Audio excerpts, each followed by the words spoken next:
নাও সবাইকে আপনারা দেখছেন স্মার্ট নলেজ ইউটিউব চ্যানেল।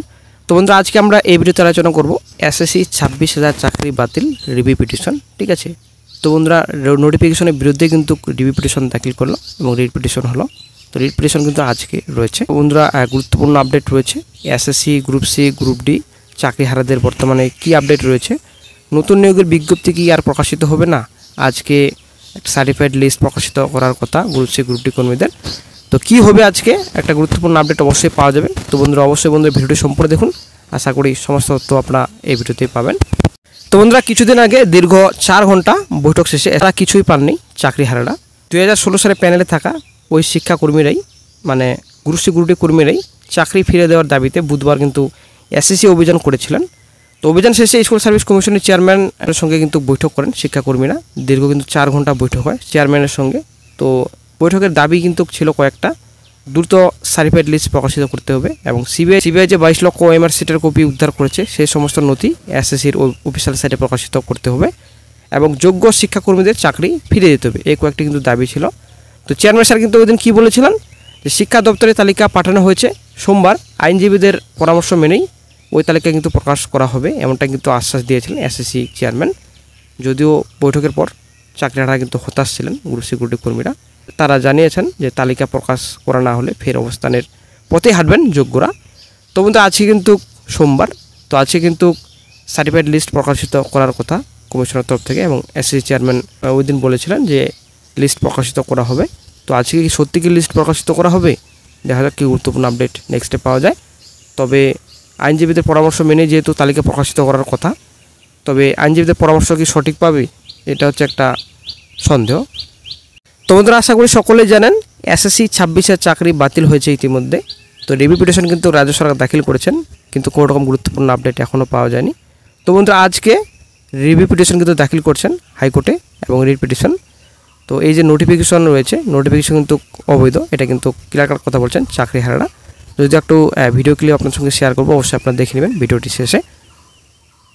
এই যে নোটিফিকেশন দিয়েছেন কিছুদিন আগে, আশা করি আপনারা সকলেই জানেন 30শে মে কিন্তু নোটিফিকেশন প্রকাশিত করেছিল কমিশন।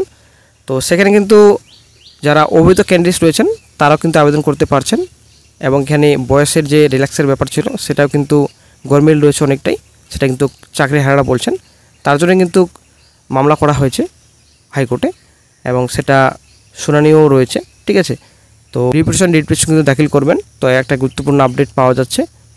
তো আশা করছেন চাকরিহারারা যে অবশ্যই কিন্তু ওপেন কোর্টে হিয়ারিং হবে, সেই আশ্বাসটুকু কিন্তু পাচ্ছেন চাকরিহারারা। তো কতটা সত্যি হবে যে ওপেন কোর্টে হিয়ারিং হবে, সেটাই হচ্ছে ব্যাপার। চাকরিহারাদের একটাই দাবি যে 22 লক্ষ ওএমআর সিট প্রকাশিত করতে হবে এবং যোগ্য অযোগ্য লিস্ট প্রকাশিত করতে হবে, নইলে কিন্তু চাকরিহারারা রাস্তা থেকে হাঁটবেন না, সেটা কিন্তু ক্লিয়ার কাট কথা বলছেন চাকরিহারারা। এবং আপনাদের এই যে একটা সার্টিফাইড লিস্ট প্রকাশিত করতে হবে, এই যে 22 লক্ষ ওএমআর সিট যোগ্য লিস্ট যদি প্রকাশিত হয়ে যায় তাহলে কিন্তু রিপিটিশনের গ্রাউন্ড কিন্তু অনেকটাই স্ট্রং হবে, এটা কিন্তু ক্লিয়ার। ঠিক আছে, চাকরিহারা কিন্তু অনেক কিছু কথা বলছেন এই বিষয়ে। যোগ্য লিস্ট যে রয়েছে অবশ্যই প্রকাশ করতে বাধ্য হবে রাজ্য সরকার, চাকরিহারা বলছেন। অবশ্যই আমরা বিশাল বড় আরও আন্দোলন করব, তবু আমরা যোগ্য লিস্ট প্রকাশ করতে বাধ্য করাবো রাজ্য সরকারকে।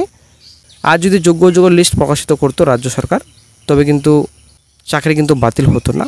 এই যে গত 3 তারিখে রায় দিয়েছেন সিজেআই, তো এই রায়টা কিন্তু অবৈধভাবে রায় দিয়েছেন, এটা কিন্তু চাকরিহারারা বলছেন। যদিও আমার মতে কিন্তু কোনো রকম অবৈধ না, কারণ সব পক্ষে কিন্তু শুনানি হয়েছে, তারপরে কিন্তু রায় ঘোষণা হয়েছে। ঠিক আছে, সব পক্ষে কিন্তু শুনানি করেছেন, হাইকোর্টেও শুনানি হয়েছে, সুপ্রিম কোর্টেও হয়েছে। রাজ্য সরকারকে যে সুযোগ দেওয়া হয়নি কিংবা এসএসসি কিংবা পর্ষদকে সময় দেওয়া হয়নি কি সুযোগ দেওয়া হয়নি, সেটা কিন্তু না, সব পক্ষকেই কিন্তু সুযোগ দেওয়া হয়েছে। ঠিক আছে, তবুও কিন্তু সঠিকভাবে পেশ করতে পারেনি রাজ্য সরকার এসএসসি পর্ষদ, তার জন্য কিন্তু আজকে চাকরিহারাদের এরকম দুর্দশা। 26,000 প্যানেল আজকে গেল, কিছু অবৈধ চাকরি প্রার্থীদের জন্য কিন্তু আজকে 26,000 পুরো প্যানেলটাই চলে গেছে। তো কথা হলো আজকে কি সত্যি সার্টিফাইড লিস্ট কি প্রকাশিত করবে গ্রুপ সি গ্রুপ ডি করবে, তো এটা হচ্ছে ব্যাপার। আজকে কিন্তু আইন মেনেই একটা লিস্ট প্রকাশিত করার কথা, তো আজকে কি সত্যি প্রকাশিত করবে, ওই দিন তো আশ্বাস দিয়েছিল চেয়ারম্যান স্যার, তো সত্যি কি আজকে সেই আশ্বাস পূরণ করবেন চেয়ারম্যান স্যার। তো দেখা যাক কী গুরুত্বপূর্ণ আপডেট আজকে পাওয়া যায়। তো যখনই গুরুত্বপূর্ণ আপডেট পাওয়া যায় সঙ্গে চ্যানেল আপডেট দিয়ে দেওয়া হবে। আমরা রিভিউ ফাইল করেছি সোমবার অর্থাৎ আজ হাইকোর্টে রিট ফাইল হবে আমাদের নোটিফিকেশন চ্যালেঞ্জ করে। পরীক্ষাটা স্টে বা ফর্ম ফিল আপে স্টে আমরা করতে পারি।